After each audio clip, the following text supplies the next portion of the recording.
మంది ఆ ప్రాంతాన్ని కానీ దైవజనుని కానీ చూసిన వారందరూ ఇది యాక్సిడెంట్ కాదు, హత్యలాగుందని చేసిన ఆరోపణ బట్టి ఇప్పటికే పోలీసు వారు ఆ విషయంలో తీవ్రంగా ప్రయత్నాలు చేస్తున్నారు.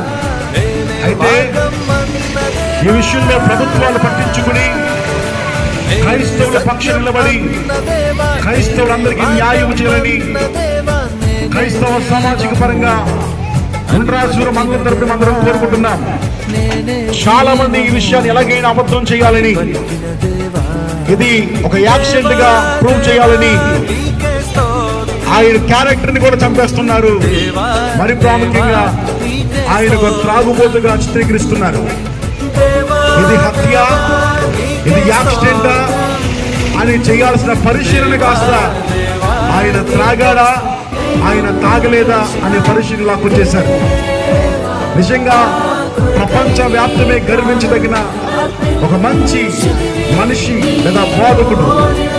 క్రైస్తవుల పక్షాన్ని అడిగేది ఒకటే, క్రైస్తవుల విషయంలో జరిగిన అన్యాయాన్ని బట్టి ప్రభుత్వం పూర్తి శ్రద్ధ తీసుకుని క్రైస్తవులకి ఈ విషయంలో న్యాయం చేయాలని, వెనక ఎంత పుట్టిందని అందరికీ తెలుసు కాబట్టి ఈ విషయంలో న్యాయం చేయాలని